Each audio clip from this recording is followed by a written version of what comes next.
آج کے دن یعنی 3 اگست 2005 عیسوی کو موریتانیہ کے صدر معاویہ وز سعید احمد الطائی کو فوجی بغاوت کر کے معزول کر دیا گیا۔ معاویہ وز سعید احمد الطائی فوجی افسر ہے۔ اس نے 1984 عیسوی سے لے کر 2005 عیسوی تک موریتانیہ کے صدر کی حیثیت سے فرائض سر انجام دیے۔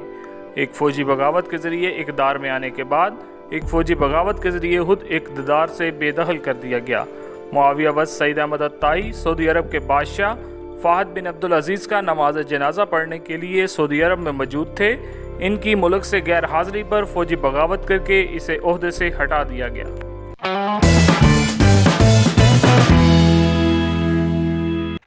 آج کے دن 1903 عیسوی کو حبیب بورقیبہ کی پیدائش ہوئی۔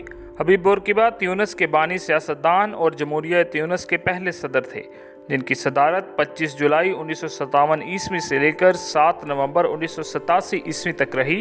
اپنے دور صدارت میں ترقی و جدت پسندی کے مغربی تقلید پر مبنی اصطلاحات کے نفاذ کی بدولت اکثر ان کا موازنہ ترکی کے مصطفی کمال آتا ترک سے بھی کیا جاتا ہے، لیکن عام طور پر اسلام اور مسلمانوں کے خلاف کام کرتے تھے۔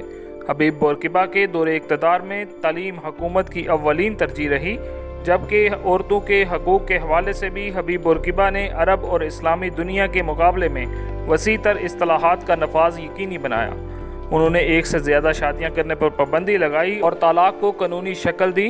لڑکیوں کی کم عمری میں شادی کے حوالے سے انہوں نے شادی کے لیے لڑکی کی عمر کی کم از کم حد 17 سال مقرر کی۔ انہوں نے اگست 1956 عیسوی میں انقلابی قانونی اصطلاحات نافذ کیں، جس کی بدولت عورتوں کو تاریخی حقوق اور تحفظ ملا اور تیونس کا معاشرہ اچانک سے بدل گیا۔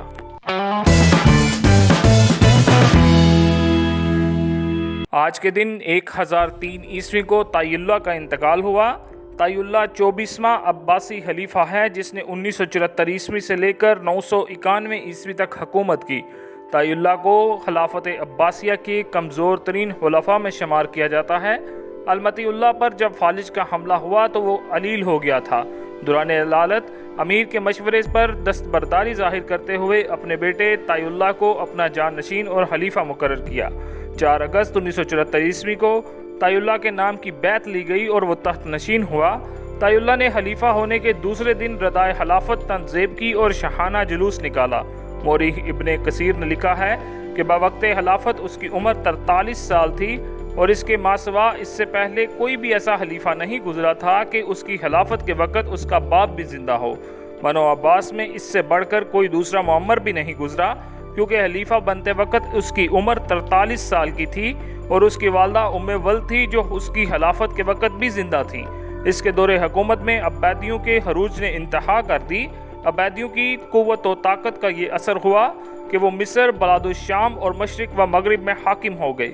ان تمام مقامات پر کہیں بھی نماز تراویح کی ادائیگی بھی ممکن نہ ہو سکی۔